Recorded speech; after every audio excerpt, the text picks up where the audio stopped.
Hello guys, welcome back to my YouTube channel to Pradesh home. അപ്പോൾ നമ്മുടെ ഇന്നത്തെ പുതിയൊരു വീഡിയോയിലേക്ക് എൻ്റെ എല്ലാ പ്രിയപ്പെട്ടവർക്കും ഹാർദമായ സ്വാഗതം. അപ്പം ഞാൻ ആസിയ, ബിനീത, ചേച്ചി, ഇതെൻ്റെ ചേച്ചിയാണ്. ഞങ്ങളെല്ലാവരും കൂടെ വൈകുന്നേരം ആയപ്പോൾ ഞങ്ങളുടെ പിള്ളേരും പെർക്കട്ടികളെല്ലാം പിടിച്ചുകൊണ്ട് ഞങ്ങൾ കീർത്തോട് ശിവപാർവതി ക്ഷേത്രത്തിൽ വന്നിരിക്കുകയാണ് കേട്ടോ. കാരണം നമ്മുടെ കീർത്തോട് ശിവപാർവതി ക്ഷേത്രത്തിൻ്റെ ഉത്സവം നടന്നുകൊണ്ടിരിക്കുകയാണ്. 7 ദിവസത്തെ ഉത്സവമുണ്ട്. അപ്പോൾ ഇന്ന് സൺഡേ ആണ് നമ്മുടെ പകൽപ്പൂര ഘോഷയാത്ര നടക്കുന്നത്. അത് കാണാനാണ് കേട്ടോ ഞങ്ങൾ വന്നേക്കുന്നത്. നമ്മുടെ കീർത്തോട് ശിവപാർവതി ക്ഷേത്രത്തിലെ പകൽപ്പൂര ഘോഷയാത്ര എന്ന് പറഞ്ഞിട്ടുണ്ടെങ്കിൽ ഇടുക്കിയുടെ പൂരം എന്നാണ് അറിയപ്പെടുന്നത്. അത് ആ ശിവരാത്രിയുടെ ടൈമായിരുന്നു കേട്ടോ. ശിവരാത്രിക്കുള്ള പകൽപ്പൂര ഘോഷയാത്ര എന്ന് പറഞ്ഞാൽ അത്രയ്ക്ക് ഫേമസ് ആയിരുന്നു.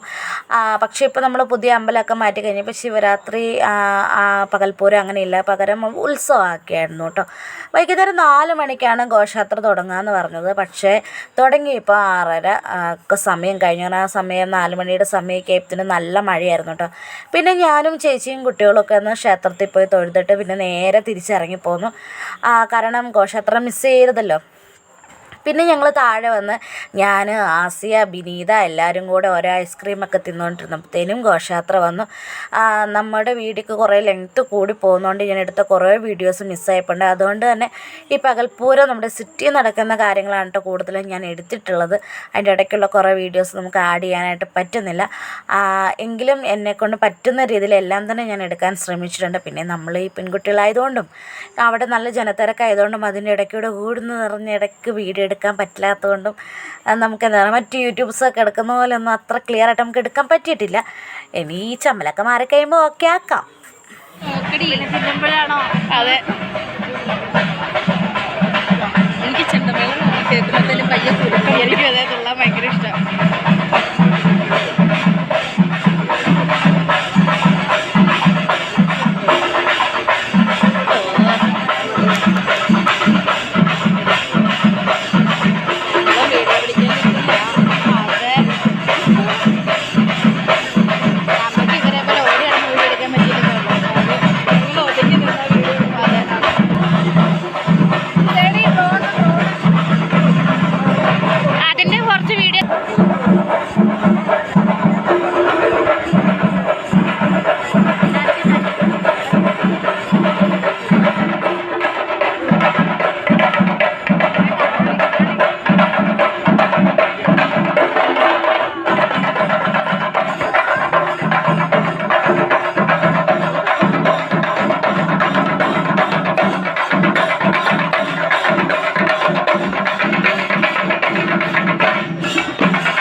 ഇത് പറയാൻ കഴിയുമ്പോൾ തന്നെ അവിടെ പോയി നിൽക്കുമ്പോൾ ഇതിൻ്റെ അകത്തിരിക്കുന്ന സാധനമല്ലേ വിടും. നമുക്ക് അന്നേരത്തിന് അവിടെ പോയി നിൽക്കണം.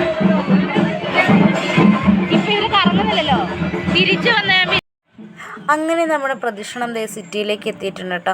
അവിടെ പാട്ട് വെച്ചിരിക്കുകയാണ്. പാട്ട് നമുക്ക് വീഡിയോയിൽ ഉൾപ്പെടുത്താൻ പറ്റത്തില്ല, നിങ്ങൾക്കറിയാലോ, നമുക്ക് കോപ്പിറൈറ്റ് വരും. അതുകൊണ്ടാണ് ഞാൻ വോയിസ് ഓവർ കൊടുക്കുന്നത്, ക്ഷമിക്കുക. പിന്നെ നമ്മുടെ ഈ പ്രശ്നത്തെ ഏറ്റവും ഹൈലൈറ്റ്, നമുക്ക് ഏറ്റവും ഇഷ്ടപ്പെട്ട ഒരു കാര്യം എന്ന് പറഞ്ഞിട്ട് നമ്മുടെ സ്വന്തം മാർക്കോയും പിന്നെ എമ്പുരാനും വന്നിട്ടുണ്ടായിരുന്നു കേട്ടോ. സത്യം പറഞ്ഞ് ഈ മാർക്കോനെ എമ്പുരാനെയും കണ്ടു കഴിഞ്ഞപ്പോൾ അപ്പിക്കുട്ടനും റേഹാനും ആ വഴി അങ്ങ് പോയി. പിന്നെ അവന്മാർ ഞങ്ങൾ വൈകുന്നേരം അങ്ങാണ്ട് തപ്പിപ്പിടിച്ച് എടുത്തുകൊണ്ട് വന്നേട്ടോ. ഉണ്ണിമുകുന്ദൻ ചേട്ടൻ എനിക്ക് അത്ര ഇതായിട്ട് തോന്നില്ല. ഫസ്റ്റ് ഞാൻ വിചാരിച്ചിട്ടുണ്ടായിരുന്നത് എമ്പുരാനും പൃഥ്വിരാജ് ചേട്ടനൂടെ വരുന്നതെന്നാണ്. പിന്നെ ആ കയ്യിലിരിക്കുന്ന വാള് കണ്ടപ്പോഴാണ് മനസ്സിലായത് മാർക്കോ ആണെന്ന്. ഉണ്ണിമുകുന്ദൻ ചേട്ടനെ എനിക്ക് അത്ര പെർഫെക്റ്റായിട്ട് തോന്നിയില്ലെങ്കിലും ലാലേട്ടൻ അടിപൊളിയായിരുന്നു കേട്ടോ. ലാലേട്ടൻ കാണുമ്പോൾ നമുക്കൊരു ഇതുപോലെ തോന്നും. അത്യാവശ്യം ഗെറ്റപ്പൊക്കെ വന്നിട്ടുണ്ട്. ഞാൻ എല്ലാം കഴിയുമ്പോഴത്തേനും ഒരു സെൽഫിയൊക്കെ എടുക്കണമെന്ന് ഓർത്ത്. കാരണം നേരിട്ട് ലാലേട്ടനെ കണ്ട് സെൽഫി എടുക്കലൊന്നും നടക്കുമല്ലോ. അപ്പോൾ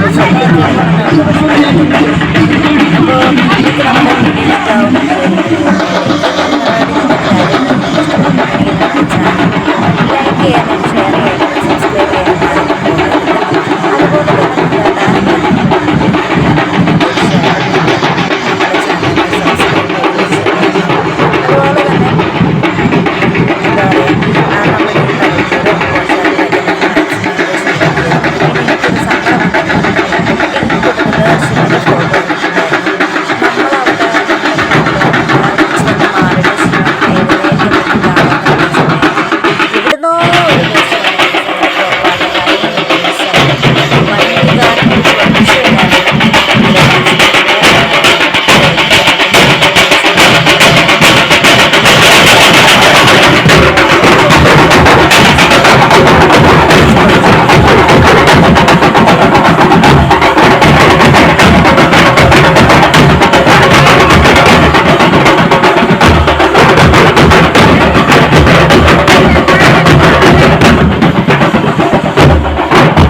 ഓരോ തവണ നമ്മുടെ പകൽപ്പൂരം സംഘടിപ്പിക്കുമ്പോഴും ഓരോന്നിനും അതിൻ്റേതായ വ്യത്യസ്തത കൊണ്ടുവരാൻ നമ്മുടെ അമ്പലം ഭാരവാഹികൾ ഒരുപാട് ശ്രമിക്കാറുണ്ട് കേട്ടോ.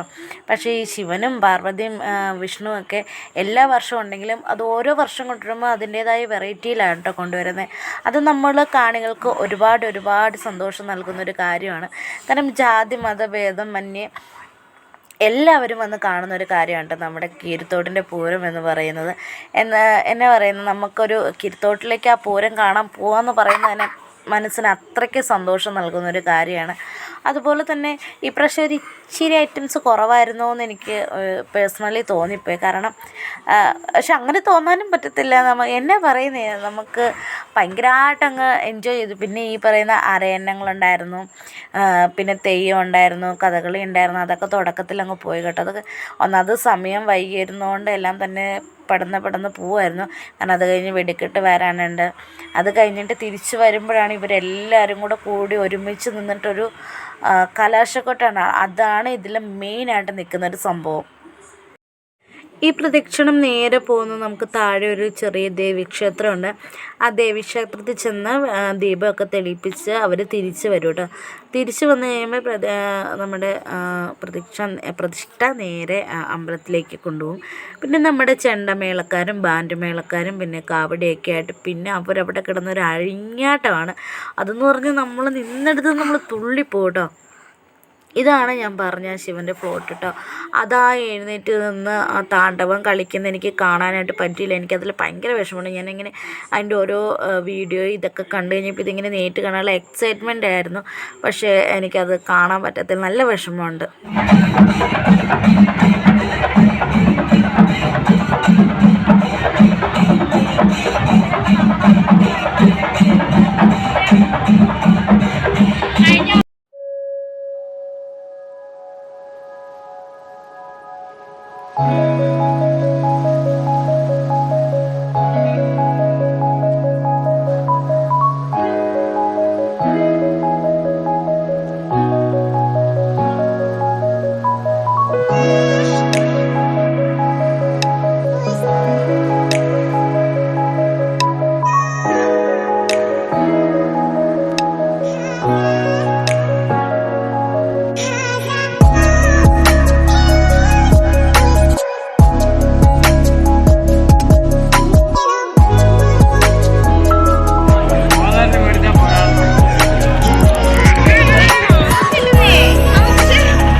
അങ്ങനെ നമ്മുടെ സിറ്റിയിലുള്ള കലാപരിപാടികളെല്ലാം കഴിഞ്ഞിട്ട് പ്രദക്ഷിണം നേരെ അമ്പലത്തിലേക്ക് കയറി പോവാണ്.